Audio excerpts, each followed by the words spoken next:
কক্সবাজার শহরে উখিয়ার কুখ্যাত ইয়াবা ও চোরা কারবারি শাহজালালের গোডাউনের ভিডিও ফাঁস। ইয়াবা ও পণ্য চোরাচালানে এখন ব্যবহার করছেন সিএনজি। প্রশাসনের নাকের ডগায় চলছে শাহজালালের কারবার। শহরের অ্যান্ডারসন রোডে অগ্রযাত্রা প্রতিদিনের গোপন ক্যামেরায় উঠে এলো সকল চিত্র। বিস্তারিত দেখুন কক্সবাজার থেকে খান মাইনুদ্দিন ও মোস্তাফিজুর রহমানের পাঠানো ৫ পর্বের ধারাবাহিক অনুসন্ধানী প্রতিবেদনের দ্বিতীয় পর্বে। উখিয়া কুতুপালংয়ের আলোচিত শাহজালালের অবৈধ সাম্রাজ্য নিয়ে ধারাবাহিক অনুসন্ধানের দ্বিতীয় পর্বে এবার উঠে এসেছে আরও ভয়াবহ তথ্য।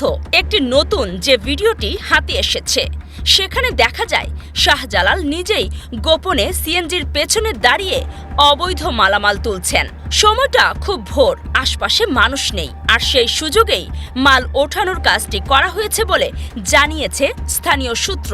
ভিডিওটি ধারণ করা হয়েছে কক্সবাজার সদরের অ্যান্ডারসন রোডে পুরাতন সিনেমা হল এলাকার হোটেল নিশিতার পূর্ব পাশে। স্থানীয়রা জানাচ্ছেন, রাতের শেষ ভাগ ও ভোরবেলা এই রুটিনটাই নাকি শাহজালালের সিন্ডিকেটের মূল সময়। দিনে স্বাভাবিক ব্যবসার আবরণ থাকলেও রাতে শুরু হয় প্রকৃত কারবার। সূত্র জানায়, ভিডিওতে দেখা এই মালই পরে চট্টগ্রাম ঢাকা রুটে দামি গাড়িতে পাঠানো হয়। সিগারেটের চালানের সঙ্গেই থাকে ইয়াবার কনসাইনমেন্ট।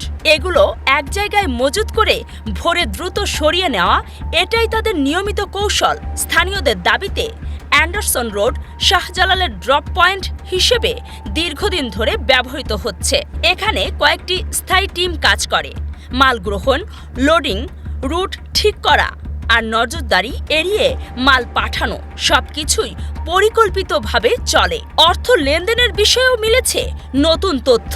যারা এলাকাটি সম্পর্কে জানেন তারা বলছেন, প্রতিদিন যে টাকা ওঠে তা উখিয়া, কক্সবাজার শহর ও কোটবাজারের বিভিন্ন ব্যাংক অ্যাকাউন্টে ঘোরানো হয়। পরে সেই অর্থ হুন্ডির মাধ্যমে বার্মা ও দুবাইয়ে পাঠানো হয়। ব্যাংকের ভেতরের কিছু কর্মীর সহযোগিতা ছাড়া এত বড় লেনদেন সম্ভব নয় বলে তাদের ধারণা। এই নেটওয়ার্কে শাহজালালের ঘনিষ্ঠ সহযোগী হিসেবে রয়েছেন রায়হান, গফুর, মামুন, রুবেল, কামাল সহ আরও কয়েকজন।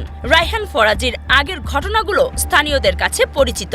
১৬টি সোনার বারসহ ধরা পড়া, জামিনে বের হওয়া, পরে ইয়াবাসহ আবার আটক হওয়া এবং শেষ পর্যন্ত দুবাইয়ে পালানো। স্থানীয়দের ধারণা, দুবাই থেকেই তিনি হুন্ডির অংশটি পরিচালনা করেন। স্থানীয়দের মতে, শাহজালাল এতটাই প্রভাবশালী হয়ে গেছে যে নিজের হাতে অবৈধ মাল তুলতেও ভয় পায় না।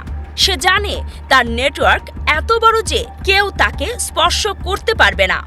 চক্রটির বিরুদ্ধে অভিযোগ বহুদিনের, কিন্তু নতুন পাওয়া ভিডিওটি এবার তার সরাসরি সম্পৃক্ততার পরিষ্কার প্রমাণ হিসেবে সামনে এসেছে। প্রশ্ন এখন, এই তথ্য সামনে থাকার পরও প্রশাসনের পদক্ষেপ কতটা এগোবে?